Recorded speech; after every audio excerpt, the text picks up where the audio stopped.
Good evening, everyone. Great to see so many people here. This makes it much more exciting to share our adventures with all of you. I'm Chris Child. This is my wife, Linda. I mean, Julia. Sorry, I don't know why I keep thinking that. And yes, she is a great cook. And we're going to have fun with our presentation, and I hope you enjoy it also. I'd like to start just by telling you a little bit about how we plan our trips into Costa Rica. There are a lot of wonderful bird tours that you can take into Costa Rica, and there are a lot of wonderful eco areas in Costa Rica. But Chris and I tend to like to travel on our own. We like to do our own thing. Being attached to a bird group keeps you attached to the bird group. And we may stand on the side of the trail for 20 minutes trying to get a photograph of a dragonfly, and most birding groups wouldn't tolerate that very much. So we are birders, but we also just really enjoy the flora and fauna and everything new that we see. When I first planned this trip to Costa Rica, I had this image in my mind of exactly what I wanted to do. I wanted to go to Monteverde, for instance. And I had, from hearing wonderful stories from people, I had this great plan. And then when I looked into it, I noticed that these places I knew of were quite touristy, and a lot of people went there. So we had this, we made up a rule. If a tour bus can get there, we're not going. So we kind of started at scratch with our planning. We quickly realized that there's no way we could spend 2 weeks in Costa Rica and say we had been to Costa Rica. So we're actually going back in a month for our second trip to Costa Rica. And that'll also be our 6th trip to Central America in the last 10 years, because we just have all these areas that we want to hit. And this will be our last one before we move south to South America. So that's just a little background on how we planned the trip. We're not with a group. We went to 3 areas. We chose them for the birds that were that we could see, the different kind of terrain, etc. And we hired a guide for a day in each area to get an idea of how to bird in that area. Learned a lot from them, and then we would spend the other 3 days on our own, taking pictures of things other than birds. So here we are, the birds, beautiful birds of Costa Rica. One more note before we get going. Julia's the bird nerd. I kind of know birds. I know bird if I've seen it before or not, and I know most of the names, but I really know my photography, and I brought my whole kit with me if anybody wants to talk photography after the show. And likewise with Julia, she knows her birds upside down and backwards as far as Central America goes. So if you have any questions for her, you can hunt her down after the show. And I'm going to hit the lights so everything looks a little bit more pizzazzy. And here we go. Costa Rica is kind of an interesting country because it's not much bigger than Vermont and New Hampshire combined, which I think you might have read in the newspaper or our release of the show. And this gives you a little bit idea where it is. It's, on the map, it looks pretty small. It's right next to Panama, a world away from Belize and the Yucatan, if you've ever been in that area. And even though it's really small, it's really hard to get around. So it takes a while to get from point A to point B unless you jump in an airplane and go the quick way. And you can get just about anywhere in the country in 45 minutes in an airplane. So it's not that big, but in a car it might take you 8 to 10, 12 hours to drive from one part of the country to the next. Because the roads they don't have interstates, let's put it that way. You can't just hop on the interstate and go. There is the Inter-Panama or Inter-American Highway that runs all the way through Central America, which is the red line that bisects the map through San Jose. And that would be likened to taking a long, long trip on the Appalachian Gap up Route 17. So not the speediest highway in the world, not the safest highway in the world, but still gets you from A to B. And this gives you a little bit of idea, too, of the layout of the country. couple little facts here. Even though it's bordered by the Pacific and the Caribbean on the other side, the highest peak is 12,526 feet. We've got 4,000 feet here in Vermont. So if you can imagine the elevation change just from sea level to 12,562 feet is dramatic. So with that, you get all these different microclimates all added up.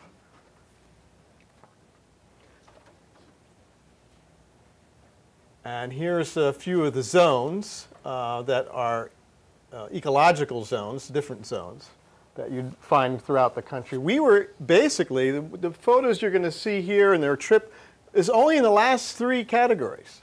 The lowland rainforest, the pre-montane rainforest, and the cloud forest. We didn't get to see too much of the other areas, if at all. A little bit of the Paramo. A little bit of the Paramo.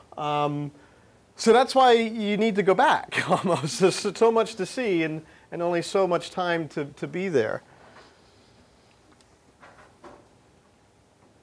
Lots of birds, which is, I guess, the #1 reason we go. But there's lots of other things to see there, too. Interesting plants and insects.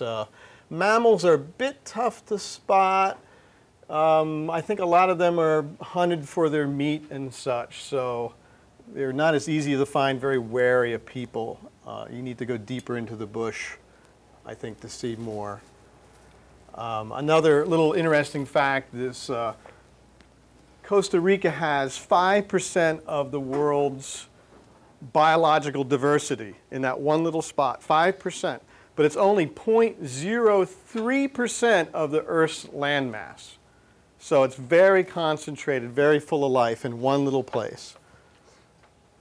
And it has the highest accident rate in the world. The roads there are crazy. We did not rent a car. It's very difficult to drive around. There are no road signs to speak of, no street signs. Everything's kind of turned by the old Catholic church. They go 300 meters left at the Coca-Cola sign. So, and here you are. Stop signs are just suggestions. Yeah, it's kind of hairy, scary. You can get around with express buses, which are kind of nice. A Tico bus, which is a locals bus, or what they call chicken bus. Which cheap. Stops anywhere there's a person to get on. As long as there's another seat, they'll stop the bus. And the way we preferred to get around was private transfer, which is basically a taxi kind of mini bus thing that'll take you anywhere you want to go, when you want to go there. This was a road we took climbing out of the city of San Jose, which we just saw. And we're heading over the mountain range to go to the Atlantic slope.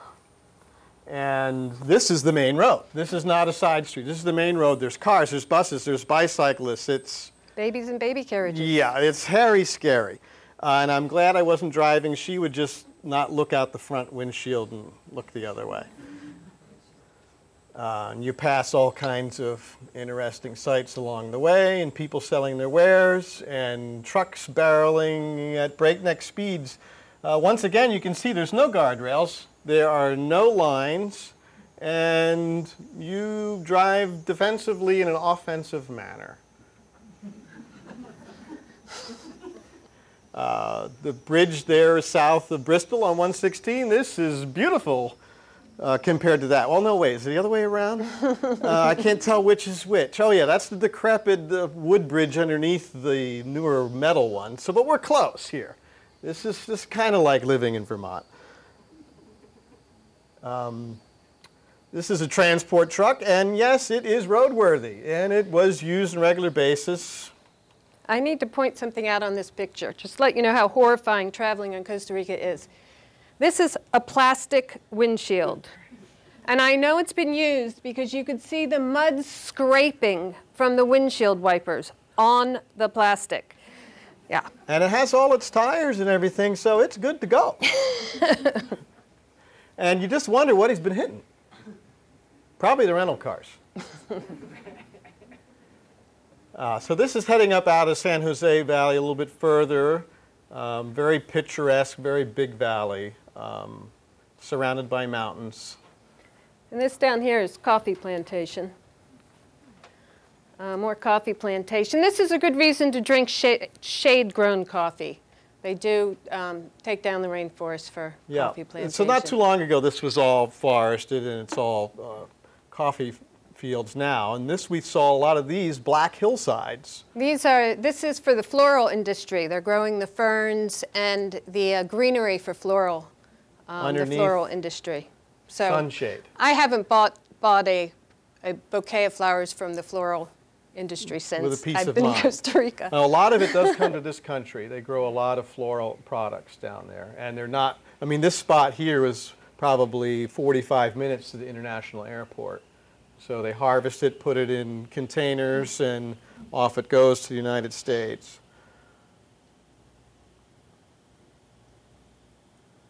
Oh. No, that was sunshade. Sunshade. For the growing the greenery to be shipped off to the floral industry. It's a little roadside distraction along the way. There's waterfalls, I think, anywhere you look in the mountains. They're all over the place. Yeah, this is me here, and this is me taking a picture of the waterfall from underneath here. Yeah, it's a pretty big waterfall. It was pretty big. And this looks like it's the same waterfall, but it's another one we saw along the way, and there was a little coffee stand. Sorry for touching that screen. There was a little coffee stand, so we stopped to take a look. And much to our surprise, we were very glad to see that they were also feeding the birds. A great look at the waterfall, but we're not looking at the waterfall. No one here is really looking at the waterfall, although they seem to be looking near the waterfall. What we're looking at is birds. And that's a brown violet ear, hummingbird. And these are green-crowned brilliants, the female. Like a brilliant green bird. And the violet saberwing. This violet saberwing, I would say, is easily 2 times bigger than our ruby throat. And how many varieties of hummingbirds? 52, 57 varieties. We have 1 here. So. Well, 2. We have the rufous. Oh, right, the rufous in Arlington, correct.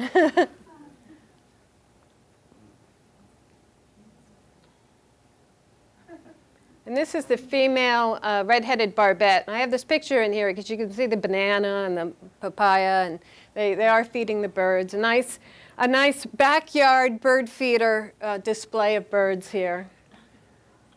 The blue-gray tanager.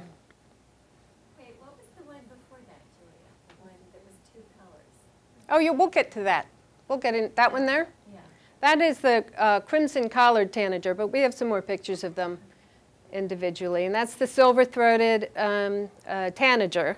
That's another thing. We have the scarlet tanager, and I think we've got over 20 tanagers on this trip. There's the crimson collared tanager again. A very beautiful bird, striking. Emerald toucanet. Okay, same highway. Yep. And now you're over the mountain pass and heading down towards the Atlantic or the Caribbean Ocean. White hawk along the way. Not an albino, that's just a white hawk. So this was our destination for the beginning of our trip to Puerto Viejo, and we chose to go here for a couple of reasons.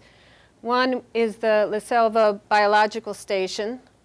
We wanted to go there. And another one was for this gentleman right here, Alec Martinez.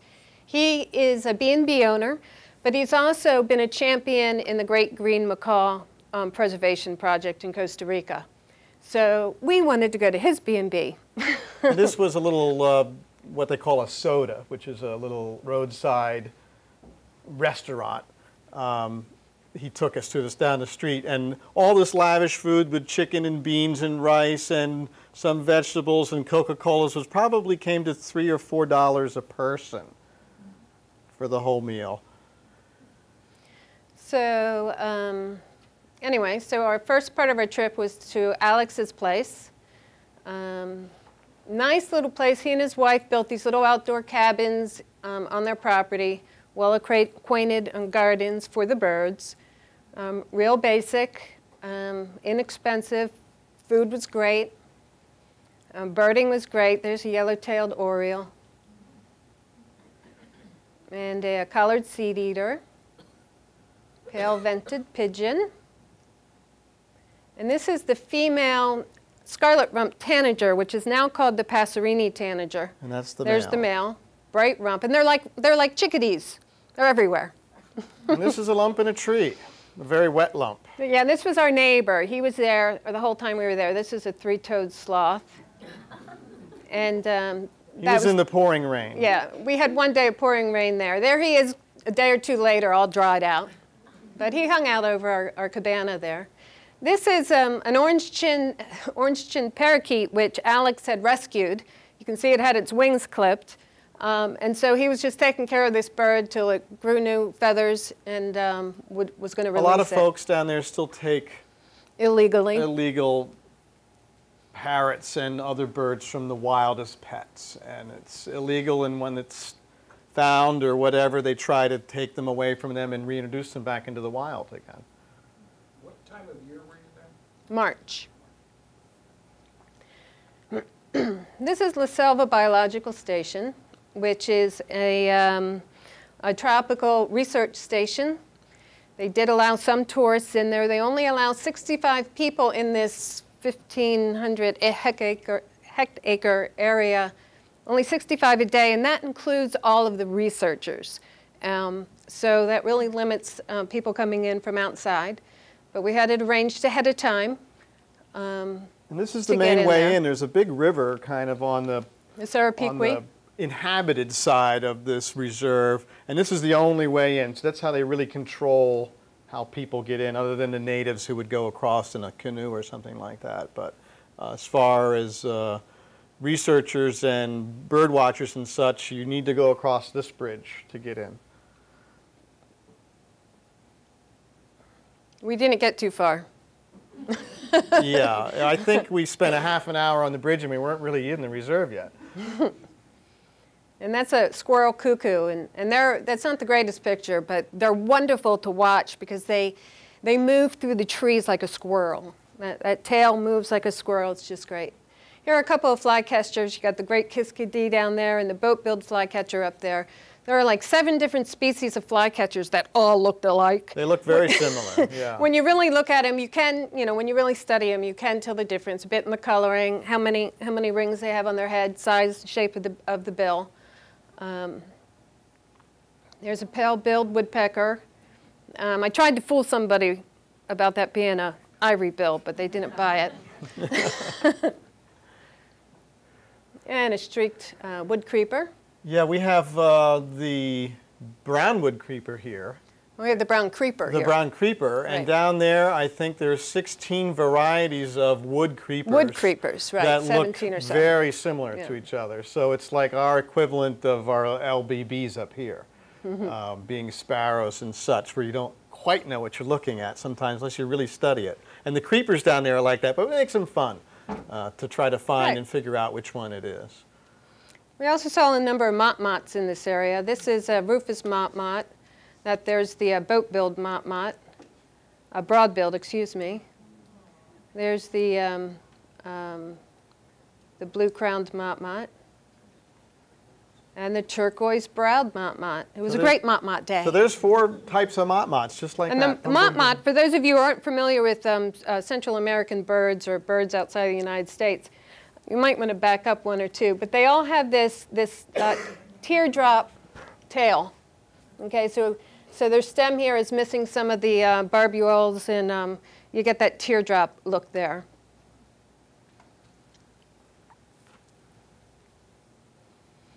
And there's a barred antbird, excuse me. There are lots of iguanas. We saw lots of lizards. You'll see some other lizard pictures here. There's one of our few mammals, the pequari. It's in the pig family. And there were lots of howler monkeys. In the area. They do that. They're really fun to watch. They get the male gets very protective of all his women and children, who were very happily watching us. This was a youngster eating the rubber tree shoots, the leaf shoots from a rubber plant. like the ones you'd have in your house here. A house plant. And they right. chowed down on those. They loved them. And they didn't care we were here. Meanwhile, Dad was up there letting us know he didn't like us being there.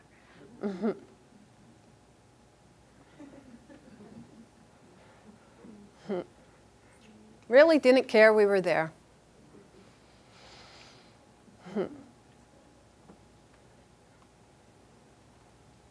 And there's an olive-backed euphonia and the white-whiskered puffbird, which some of you may recognize, actually. This bird sits almost perfectly still on the branch and very easily approached, and it's scanning for bugs on the ground for the most part.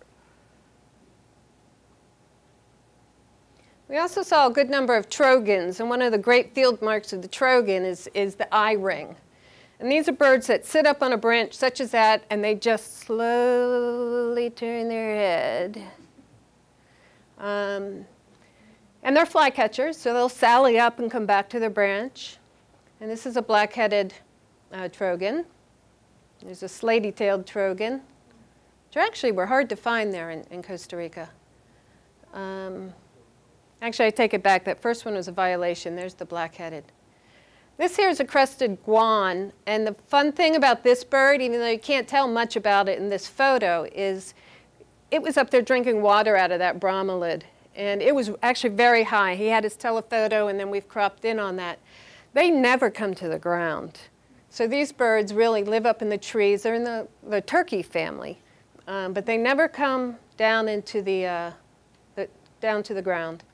And in that rainforest, they don't need to. Unlike their friend, the great carousel, and there's the female who just happened to walk in front of us, followed by the male. Very elusive.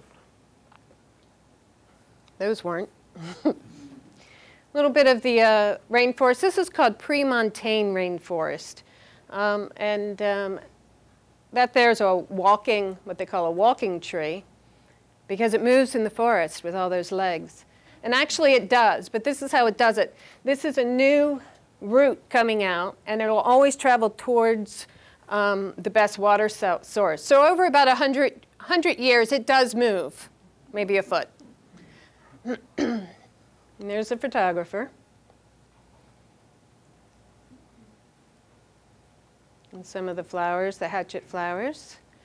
In the biological station, they no longer have, all their trails are cement now, just because of the quagmire that it becomes, especially in the raining season with all the researchers parading around.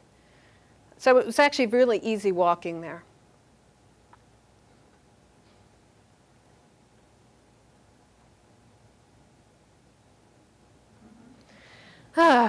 So there we are at the end of the day. Every day seems to end that way. I've been known to be the slave driver on vacation. Everybody wants to go on a vacation after we're done.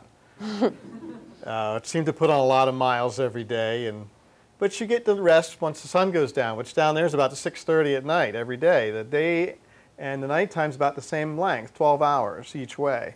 Unlike what we get up here is real short daylight in the winter and long daylight in the summer. There it's equal. And at nighttime, there's not much to do except maybe go find something. No rest for the weary. That's a bufo toad. This is a tree frog which landed on my hand when I was in the bathhouse brushing my teeth. And this guy just went from one shoulder to the other, back to my hand, and didn't want to leave. He liked me. He was really cute. So we call this the farm across the street. Alex, our B&B owner, told us about a almond tree which had a scarlet macaw nest in it. The scarlet macaws only nest in an almond tree. It's not an almond like you'd eat a nut, but it's called an almond tree, and they're huge. They're giant trees, and they only nest in that kind of tree, in a cavity in that type of tree. So they're very important as far as the macaws are concerned. So Alex told us, he says, well, go to the farm across the street and follow the farm road. And go through 3, maybe 4 fences, and you'll see a big almond tree. You can't miss it, and that's where it is. Well, that was one. Here's an almond tree. Wasn't that one? We saw lots along the way. So we're like, well, we're just going to bird, take a look at the local cattle. Aren't they great? I think those ears are to help keep them cool. I'm not sure, but. They are. So we, as you can see, it was pretty wet. That The horse is is up to his standing knees. upright. It's not kneeling. He's in the muck. Yep. And when we went back out the farm, those are northern Jacanas. When we went back out of the farm, the horse was gone, so we know he got out. And some of the lizard life. And the groove-billed Annie. One. They're like a miniature little crow kind of bird almost. It's an odd little bird. And they travel in little groups, Yep. just like crows. And this is where our chestnut warbler goes for vacation in the wintertime. Could have been in to your backyard. Costa Rica. Here's an acorn woodpecker, and we figured, he's got that bug, and I wondered if he might have a nest nearby or not. Yeah, But it has anyway. a big dragonfly in That's his beak. Yeah, that's a big dragonfly. And this is where he gets his name. He's an acorn woodpecker because he caches acorns. And so this was actually seen not where that photo was taken of the acorn woodpecker, but somewhere a little farther So away. interesting pastoral area, mostly fields with a little bit of trees on hedgerows and little plots of forest. But you never know what you're going to see, even there in a little hedgerow. Up pops a bare-throated tiger heron. A little bit more lavish than our great blue that we have here. So we're very busy scanning, looking for all the almond trees, looking for this scarlet macaw. This is part of this Sarapiqui River, which it's not quite as muddy today. There's a snowy egret, again on vacation from Vermont. Bromelids. This is a long-tailed tyrant. It's a flycatcher. There's another almond tree. Not that one, though. So anyway, here's one of these bromelids in bloom, okay?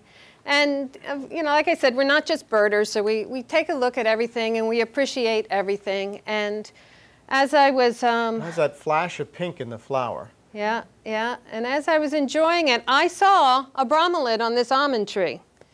And just as I took my binoculars up to look at the bromelid, that's not what I saw. What I saw was a flash of red disappear. So I said, Roger, Cecilia, Chris, come on, let's go. I know where the almond tree is. And we actually sat near this almond tree for probably 15 minutes looking at that hole. And eventually, these guys popped out. And there's a scarlet macaw. So that was exciting to have found that.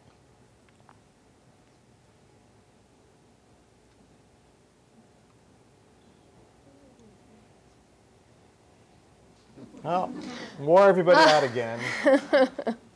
But there's always something to do, even if the sun goes down.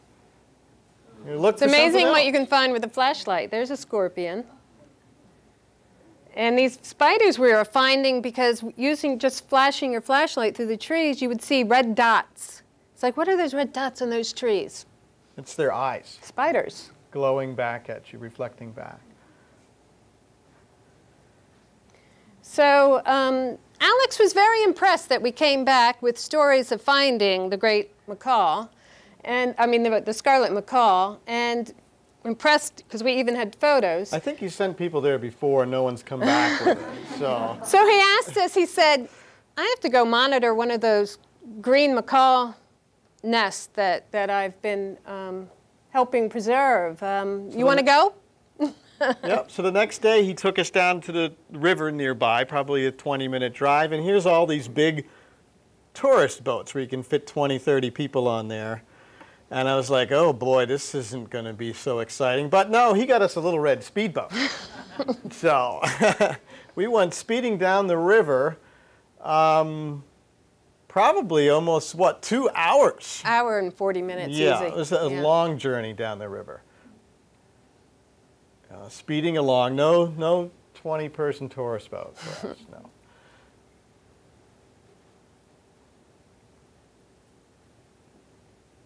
engine problems. But that's okay. We'll keep going because Alex can steer the boat. Then we get to the dock at Aububon, which is this little village that we could have driven to. It would have taken us probably 6 hours, and based on the roads, I'm really glad we took the little red boat. The sandbags for steps coming up from the dock. Nice little village. Old Spanish church. Rubber boots everywhere. Yeah, everybody wears rubber boots all over the place. This is actually the police station. And I'm always fascinated when I see the kids, school kids in Central America. They wear uniforms, which personally I think is great, but they are always spick and span clean. Despite all the mud everywhere. Always clean. Main Street. Yeah. So we trudged off to the farm, to a couple of farms, actually. Well, actually, we trudged off for about 3 miles. Yeah, it was a grueling hot day. It was a trudge for sure. We headed off to this one farm where they had, and that Alex was helping to monitor, another scarlet macaw nest, which we didn't see the macaws. He just wanted to check in with them, see how things were going. And I'll explain a little bit how this monitoring project is working. So after walking down the road forever, then we had to trek across hill and dale, no trail or anything, to go find this tree. And we're always asking him, is it that one? Or is it that one? Is it that one? No, it's not that one yet. But we finally got to the tree, which is a big, magnificent tree. Just gorgeous. So we sat down at the base of this tree, which had this plaque on it. And this plaque is on the tree because somebody bought the tree. And when somebody buys the tree, the landowner no longer can harvest it for wood. Okay? And they pay a lot of money for this tree, more than they could get if they harvested it. This particular tree, interestingly, the family LaSalle, they are a family that lives in Springfield, Vermont. Isn't that wonderful? And we didn't know that until we were actually there, and Alex made the connection. He went back home and he looked it up to see where they had come from. Since the great green macaw only nests in that same type of tree also, they're really trying to save the trees, because if the tree's cut down, there goes the nesting spot forever. And these trees, to get to the size where they can support a nest hole and everything, are hundreds and hundreds and hundreds of years old. So they're trying to save the trees by purchasing them. That way there's no reason for the landowner to sell it for wood. So we sat at the base of this tree for a good while, wondering if we were indeed going to see the macaws. And lo and behold, we heard the sound of the macaw off in the distance, and Alex said, "Here he comes." And we perk up, and out pops the head of a macaw. He flies in, she flies out. They head over to another tree and sit down, and he proceeds to feed her, regurgitate food and feed her, because obviously there were eggs in the nest. And that's one of the pieces of information Alex is always looking for in monitoring. What are the signs of active nests, et cetera, successful broods, and all of this that he pays attention to. So our mission was solved, so we trudged our way back. Here's a little blue heron. I think we only saw the macaws for maybe 3 or 4 minutes after all that. After all that. We saw a lot of other stuff along the way. Laughing falcon, a good number of other things. There's a purple gallinule, not the best specimen of one, but it's getting late, so we hitchhiked our way back. And look, here are these kids, perfectly clean in their uniforms. Amazing. Little soccer game back in town. And stopped for a quick refresher. And I'm going to point out this gentleman here. Okay, this gentleman here, he's got his hand all bandaged up. He's missing a finger, or maybe it was 2. And he had, several days before, been mending a fence and was bitten by a fer-de-lance, which is one of the most poisonous snakes in Central America. So he was full of his story of of the perils of several days before. But by the time he got help, he lost a finger or two. Which is one of the big reasons why you wear rubber boots. Yes, that is. It's for the snake bites, not just the mud. Certainly the mud, you can see our boots weren't very muddy, but we wore them for snakes as well as mud. So off we go, back home. Trying to get back before it's dark, and engine problems. There's our friend Roger in the front of the boat. We're going so fast we can't see the logs on the river. It was getting dark enough. Tucking everybody out, but you know what? At night, there's always something to do. This is just a sheet hung up on a line with a mercury vapor high-intensity discharge light, which brings in bugs like mad. All types of things you'd never... Do we have any entomologists in the room? No, because we'd like to know what some of these are. They're just otherworldly, some of them. Things you would never see around here.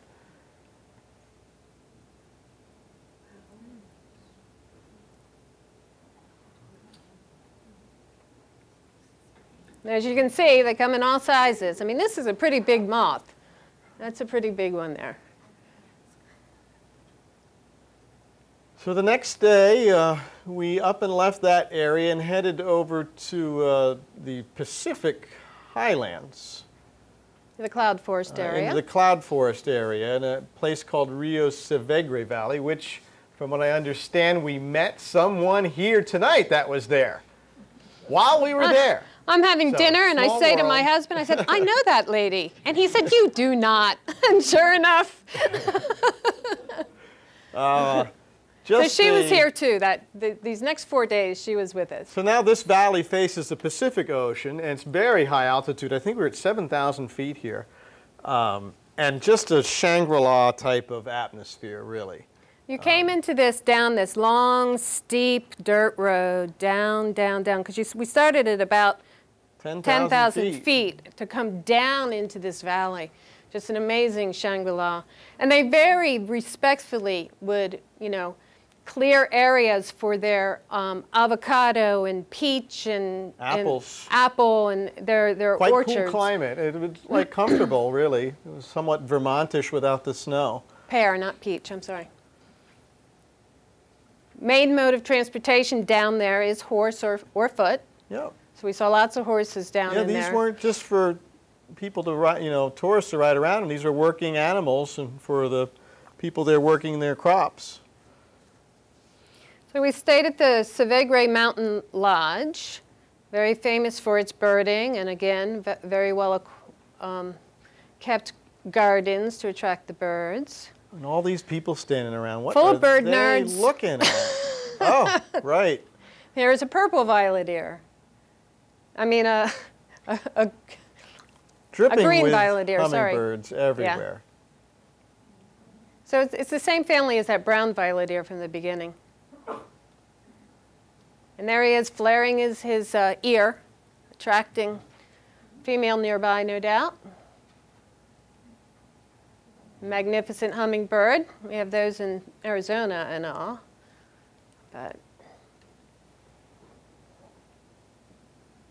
And that's a female purple mountain gem, purple-throated mountain gem. And here's when we were there, it was called the gray-tailed mountain gem. They've changed the name to white-throated mountain gem. More lizards.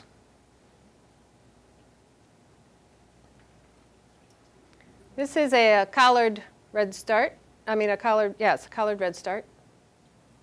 Black-capped flycatcher. Cute little bird, like the size of a chickadee. Mm-hmm. This one I love. Look at those yellow bloomers. A yellow-thighed finch. When I saw that bird, I said, I know I've never seen a bird like that, ever. Yeah. And it was just hilarious, almost. I said, you got to be kidding me. There's a bird that looks like that? And then I had to look in the book, and sure enough, there it is. Saw many, many hummingbirds in this little valley. This is a scintillant hummingbird. And its close cousin, the volcano hummingbird. And this volcano hummingbird is getting its nectar rather than coming up this way. It's coming through the top, and he gets to cheat that way thanks to this bird here, the slaty flower piercer. And you can see how this bill is adapted so that it can pierce to get, flowers for them to get the nectar as well. So they're nectar feeders as well. And there you can really appreciate that hooked bill. Yeah, so they haven't quite evolved like a regular hummingbird with a long beak. They've cheated and put a little barb at the end so they can bypass the whole system. And there's the male in action there. Not a great photo, but there you go. Just some of the flora in the area. This is one of the birds that was on my hit list for this area. This is the silky flycatcher. Gorgeous, gorgeous bird. And there's the female. And again, we were lucky. We were just living right on this trip.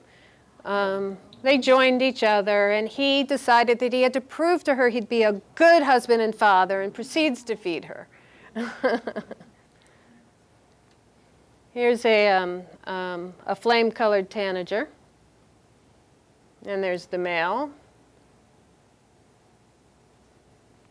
These are like our house sparrows, the rufous-collared sparrows. Beautiful song, beautiful song.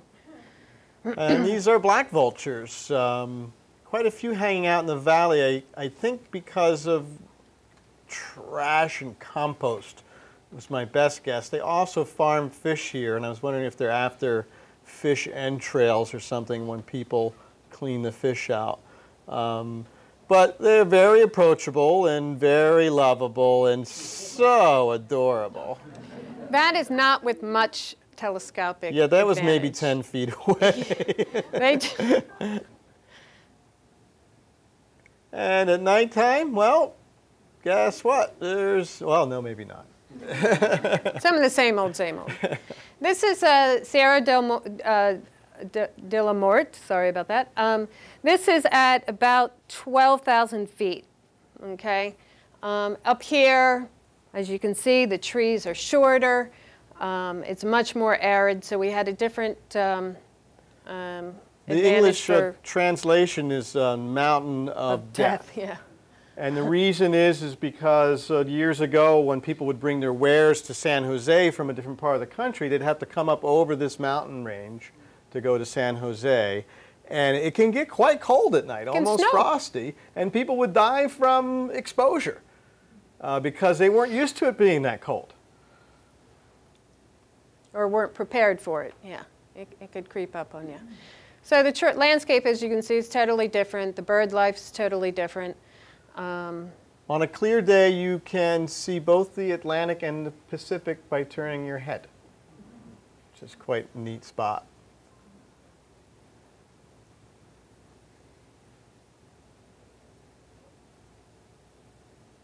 This is a timberline wren, which is only above, I think, 10,000 feet. And the sooty-capped brush finch, again, a high elevation bird. The sooty robin, I guess sooty birds live in higher elevations. Just like our robin, but black, really. Neat looking bird. And we traveled down a little bit to get into a little bit lower elevation to look for this bird in particular, amongst others. But this is a fiery-throated hummingbird. And unfortunately, we don't have a photo of it, but when it flares its chest, and you get this flash of yellow, orange, red that shoots out of the chest looking like fire. For like a half a second. Not even that, probably. Yeah. It's just so quick. And he did it for us a number of times, but to get it on film was just not going to happen. This is a ruddy-capped nightingale thrush, a beautiful songster.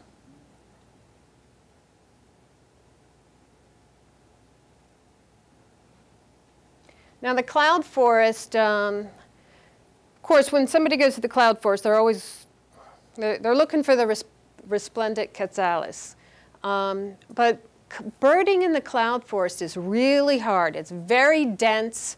A lot of the birds are very camouflage. Many aren't, but a lot are.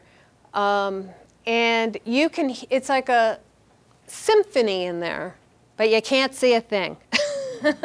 I mean, we did, but it's just amazingly thick. frustrating. And everything, we think our forest here is dripping green in the summer. Well, this is really just everything's green. Everything's growing. There's plants and trees growing on top of plants and trees. Right.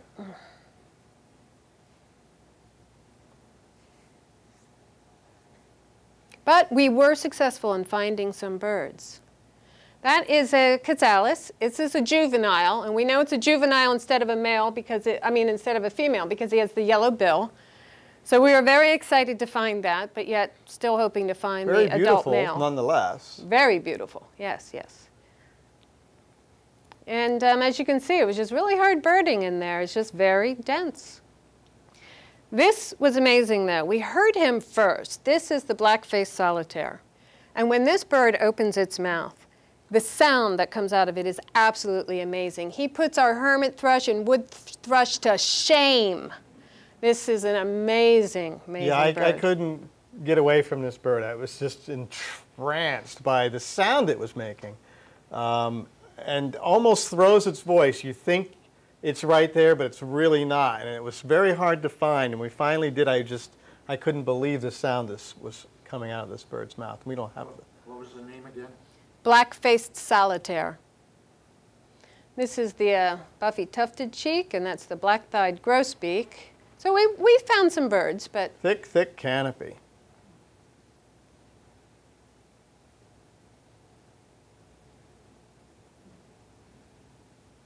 It's really an amazingly magical place to be. It really is.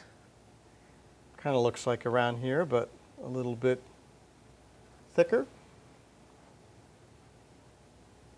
It's a spangled-cheeked tanager, one of many tanagers.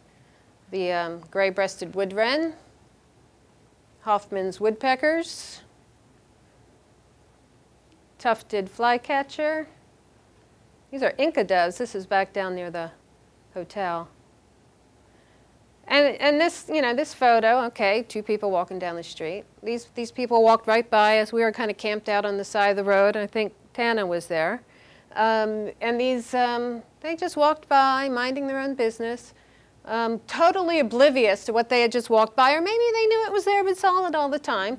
But we got very excited when we found these tail feathers, because we knew what was attached to these tail feathers. And we sat there probably in a good 20 minutes waiting for this bird to do something. I thought it was like an hour. I don't know. I can't remember. But then along came the female. Now, I pointed out the yellow bill and the juvenile. The female has the dark bill. So we knew this was a female. And she sat there and watched us for a long time. And they're in the Trogon family, so they kind of behave like the Trogon. They just sit there and turn their head real slow. Very calm. Yep. And finally, he popped his head out. It was kind of fun because first the tail kind of went in, and we thought, ooh, he's moving.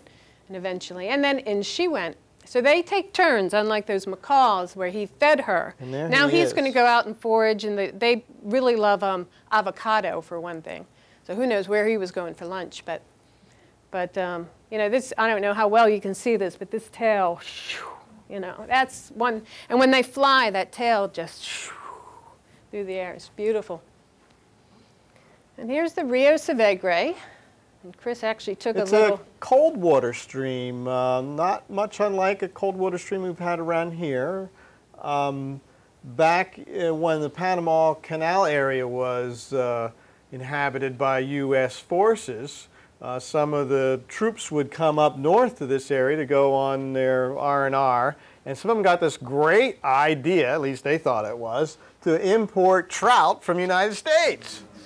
And they put trout in these streams, and then they just took off and proliferated. But they were able to go there on their breaks in and go trout fishing. You can still trout fish there, by the way. He did. Chris did. Beautiful streams. This is a cave back in here, and we had fun. Couldn't get any good photos of it because of the landscape, but and there were cave swallows that would dart in and out. It was fun. See what I mean? Trout everywhere. This is, however, Oh, this no. is not. This is one of the trout farms. This is a farm, yeah. And when I say farm, I mean this is a narrow little valley, and there were these ponds, little backyard-sized ponds, all along the way with water feeding in and out of it. And there'd be a refrigerated truck that would come down every day, and I'm sure he was... They'd take the trouts to market and restaurants in San Jose. So this little community was actually very sufficient between their apples and pears and avocados and trout. You know, there was actually some industry down there. And this is a torrent tyrannulant, which bops from rock to rock in those torrent waters. So from this point on, we headed on out, and our next destination, we chose, thinking we would actually see more water birds, and we did, but also we knew it was a great area for parrots and toucans.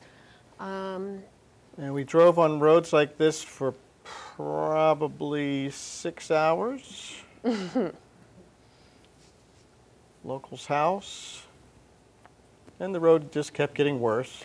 Actually, that other house, you don't have to go back, but that house, we had that picture in there, I forgot to point it out. They had a fluorescent bulb. They had one light bulb in the middle of and hanging in their house, and it was fluorescent. And I was like, wow, these guys live in a shack, and they've got a fluorescent bulb. This is wonderful. Very muddy roads. And this is where we stayed here. Again, a little eco lodge, well-appointed landscaping for the birds.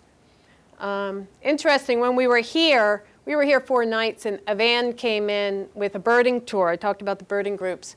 They came in late one evening after that long drive. They had breakfast. They birded before breakfast. They had breakfast. They were here looking for certain birds. Toom, toom, toom, toom. They were gone in 6 hours. I go, you drove down that road just to pick off 6 birds? That's why we don't do bird tours. But this is a beautiful bird. This is the golden-hooded tanager, yet another tanager, and gray-headed tanager, ant tanager, excuse me, gray-headed ant tanager. Okay. Montezuma's or in Pendula. That's why I'm a birder. I love the names. They're just great. These are like crows. They fly by. They're noisy. They're raucous. They live in colonies. I call them a Central American crow. Yeah, yeah. Beautiful. They live in colonies. These are like oversized oriole nests. So if you're anywhere where there's one of these colonies, you just have a lot of their crow-like accompaniment. We took a day trip to Rio San Carlos, which is a little town that's along a river on the Nicaraguan border. Only accessible by boat, no roads at all. This is the remains of a DC-3 that crashed supplying troops during the Nicaraguan War. Interesting sight to go by. And Costa Rica does not have an army, which I find very interesting. I think it's great. We saw lots of kettles of hawk in this place. It was migratory season, I think, for them traveling north again. Yep. Back to North America. Thousands and thousands in some of the kettles. And I'm not very good at identifying hawks and all from in flight, but there were tons. This ceiba tree is a mystic tree. They call it the tree of life, and I just thought that was a beautiful photo there. So we get to San Carlos, and San Carlos, like Chris already said, you can only get to it by boat or foot. This is how the last tourists got here. So they haven't left. You can only get there by boat or foot. So there are sidewalks, cement sidewalks, but no roads. That's Main Street. Main sidewalk. This is funny with a house over top of the houseboat. Which came first? Yeah, right. A local girl. The school system there, they have 2 sessions. So some kids come to school in the morning, and they go to school for half a day, and they leave, and kids come for the second half of the day. So you see kids around all year round. More rubber boots, yep. They were sitting there for a long time. It's like, how do you lose your rubber boots? The mission, the church. And I put this in here because I told you about those clean people. This is a barbed wire fence. It just amazed me that they were drying their laundry on a barbed wire fence, but It must not be windy that day. Police station down there. Kids will be kids all the world around. And they love the tourists. And this is fun. We did this because of basically the wiring in Central America is amazing. It's amazing how dangerous it is. This is the playground. And there's, yeah, you can Easy die access. at the playground just by touching the wrong thing. And it's everywhere there. You have to be very careful of stray electricity or touching wires and things like that. And here comes shift 2 of the school bus. The school bus, right. These kids come to school down the river. And if they can't get to school down the river because of high water, fast water, whatever, they don't get to school. And they're clean. My kid couldn't get from my house to the school bus and still be clean. It's just amazing. And then the kids from the classes would come down and help pull the boats in. A nice little community effort there. And there's the school. I threw this picture in here because I want you to notice the phone. This is the only phone in San Carlos. So we all know who knows everything about everybody, and that would be the storekeeper. This is an anhinga. Water bird, obviously, by the webbed feet. And anhinga means snake bird. And you can see why it got that nickname.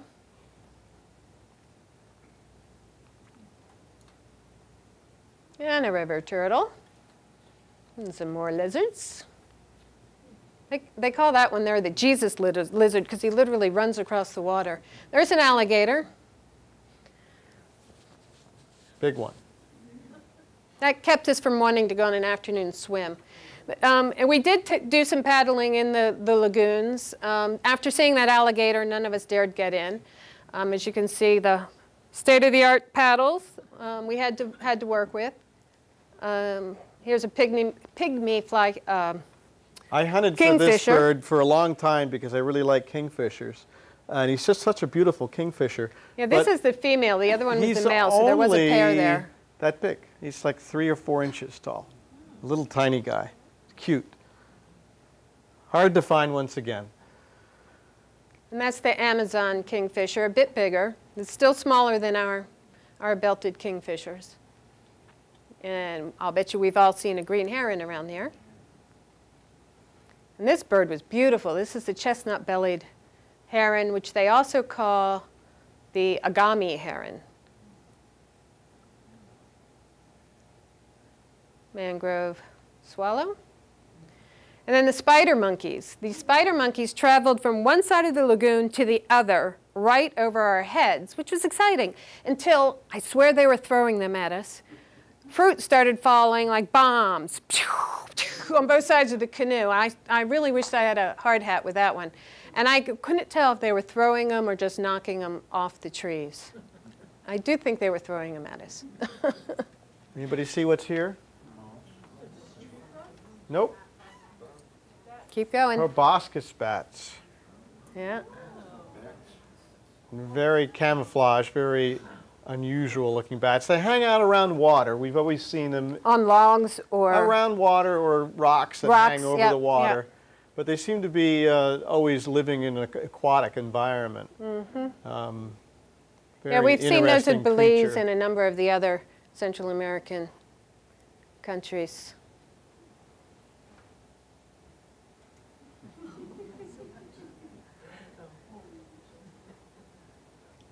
You got to watch out when you step in the water or where you're going in the water because things hide. Now that's called a caiman, and a caiman is in the crocodile family, and they're not that big. So unless you step on it or something, they're going to leave you be. They actually eat snails. They prefer apple snails.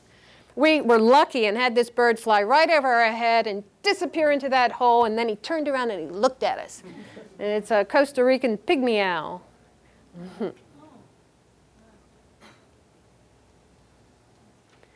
So here we are sporting our rubber boots there. And even though we'd been wearing them most of the trip for snakes, we were really glad in this really wet lowland rainforest that we had them. because we did go through an awful lot of mud in the No paved rainforest. trail here. And again, the birding was really tough, so we got distracted with frogs. This is a blue jean frog, which is in the poisonous dart frog family. They call him that because he has blue jeans on. And this I guess is it's a Hawaiian shirt, but he has blue jeans. It's a tiny, tiny little frog. And Chris, we were chasing birds, and we discovered that we weren't chasing birds, we were chasing frogs, is how we discovered it. And then we started learning what the frogs sounded like. Yeah, about the size of our peeper. That's a pretty small Thereabouts. frog. Here's another poisonous dart frog. This one's about 10 times bigger than the one you saw on Chris's finger, so he didn't dare pick it up just in case it was like really poisonous. And we saw a number of those too. And again, you know, we distinguished, wait a second, we're not listening to birds again, we're listening to frogs. Big toad. Big toad. Big toad. Ants. Thousands of different kinds of ants Yeah, there. ants are hard to get pictures of. They are. But this ant here in particular is called the bullet ant. And that one is an inch long. And if it bites you, you feel like you've just been shot by a bullet, from what I've been told by the locals. Yeah, I hear horror stories about it. For days, it's extremely painful every day. And most people get bit for them because they're walking through the forest and they put their hand on a tree or something on one. Or they get hit with one, stung with one. We saw a number of different kinds of wasps and spiders and all kinds of fun things to look at when you're not finding the birds. This is a ptera, which is in the weasel family. You could kind of, in some ways, think of a fisher cat, very aggressive weasel. These are cudamundes, which are kind of like, they're in the raccoon family. Of course, they got the long nose, as you can see, and their tail's prehensile, so they're very agile in those trees. And they like to hang out by the composting areas. Just like our raccoons. Just like ours, exactly, yeah. And that's where our wood thrush goes. Yep, same wood thrush we would have around here. Might have been the one in your backyard once again. That wouldn't be, though. No, the red-eyed tree frog. And this grasshopper landed on my shoulder, and it took, I think it was 2 of you or 3 to get that thing off, because he was just attached. All of his little feet were in my shirt. I mean, this is a short sleeve shirt, so you can. It's about 6 inches that's one long. big grasshopper. But that's what you get when you pull out that fancy light. You never know what's going to land on you. And this is a cicada. A little bit bigger than ours.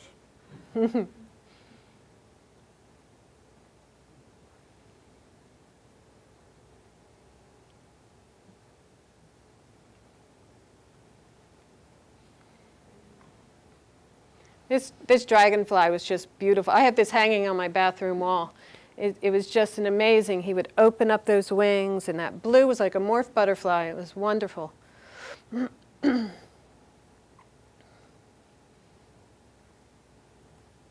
There are more species of butterflies in Costa Rica than anywhere else in the world. There's more in Costa Rica than all of Africa.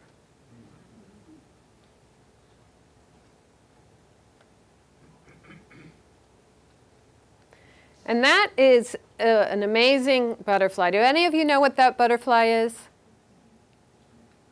What's that? Owl butterfly? No, owl-eye, no, that's a good guess family, though. But when this butterfly, when it opens its wings, it's about the size of a dinner plate, and it is brilliant blue. This is a blue morph butterfly. And when you see them fly through the forest, it's just this flash of blue, and it's just amazing. But boy, does he shut those wings quick when he lands. It's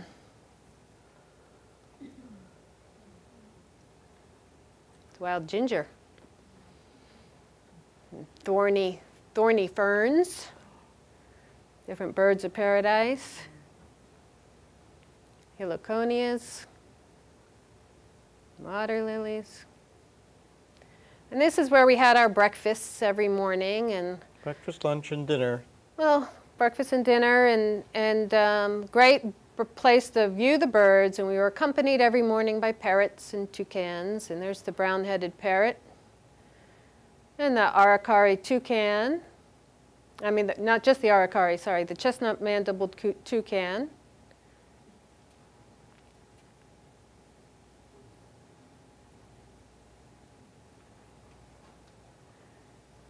And the keel-billed toucan. You just can't believe it when you see it because it's like, well, this is like a cartoon. Packed up. And that's basically how we travel. No more equipment than that other than a camera bag or a small pack. Yeah, we usually have a front pack and a backpack. And then the start of the long trip home. And thank you so much for coming. I love the teeth on this guy. Yeah. I mean, what was God thinking? He was like, let's make him scary now. Thank you.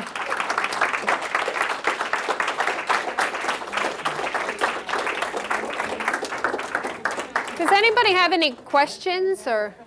Yeah. I don't know birds, but I just remember there was the one that stashes acorns with. Yep. What was it called? Acorn woodpecker?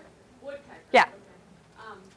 So should one assume that there really aren't any squirrels there that would compete for those? Oh, no, there are Good squirrels point. there. Yeah. There are squirrels.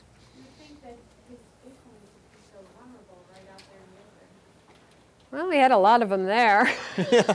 Yeah. Maybe it was his food bank. Yeah, Yeah. exactly. Bye, Sue. So you didn't see any snakes?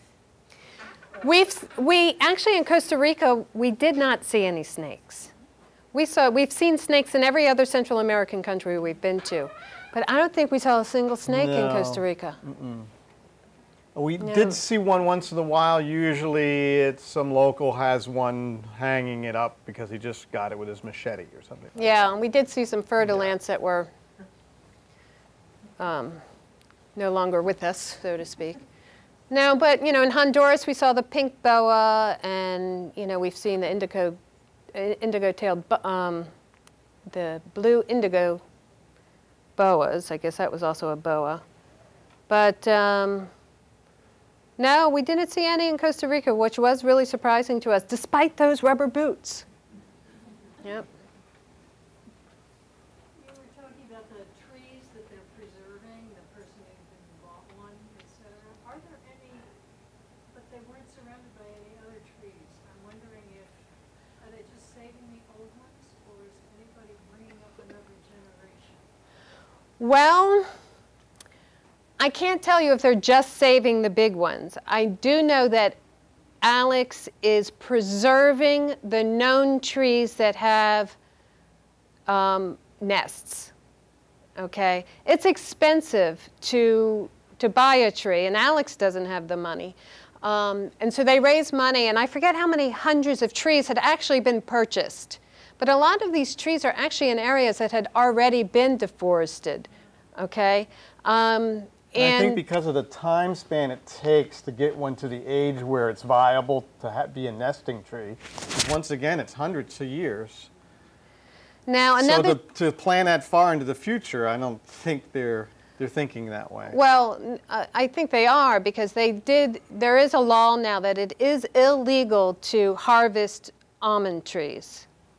The problem is they don't reinforce it well, and the locals, if you have no money, the average Costa Rican lives off of $10 a day, and you have an almond tree on your property that somebody's willing to pay you for, how are you going to police that? I mean, look how far out we were. Who's there to say, write you a ticket or take you to jail?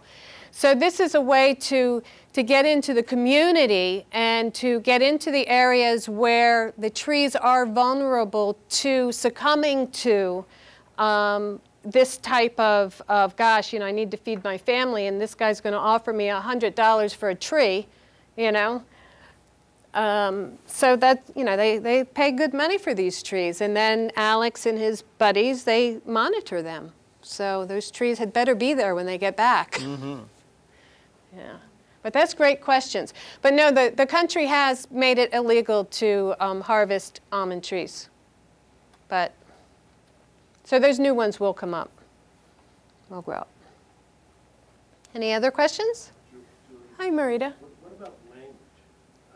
Barrier Spanish, not a barrier. Local people, can you talk to local people? They speak Spanish. Most of them speak English. A lot speak English. I can't say most of them, but a lot do speak English. We didn't have a whole lot of trouble. Chris can speak a little Spanish. I can smile and say, un poquito. Yeah. I think a lot of them have picked up English because it is the preferred language for tourism, even from other people from other countries who might not speak Spanish either. They possibly know a little bit of English, and therefore, most of them do. Once again, they can communicate with them also, being a Costa Rican to someone from Germany, let's say, or something like that. So not too bad of a problem. You can always just work your way around it, though. You had a question, Marita? I did. I was wondering if you had time to have conversations about the school system, whether the schools are making an effort to have programs focused on the environment and stewardship. No, I didn't speak with people specifically about that, but what I did pick up on is how viable the tourist industry is in Costa Rica, and how this is a very viable profession for these children to get into, giving them I mean, we met this one young man named Carlos that, you know, he just studied his bird book. I mean, he was aspiring to be a bird guide, you know, and where he got that information from, I don't know if it was from his school, his family, a local eco lodge. But no, we didn't speak specifically about the children and ecology. You have to keep in mind that in 1949, the government elected not to have a military and instead invested in education, in infrastructure, and health care. And preservation of land. And they're still that way. And preservation of land, right. 25% of the country is now set aside as reserves. 25%. So I think they've, for a long, many decades, have been focused on preservation and health care and education. They focus in that direction exclusively. Think of what you could do with a lot of money if you didn't have a military. Let's not get into all that right now. That's opening a can of worms. Thank you very much. Thank you, everybody. I'm sure that our speakers will be open to questions as we end our get-together.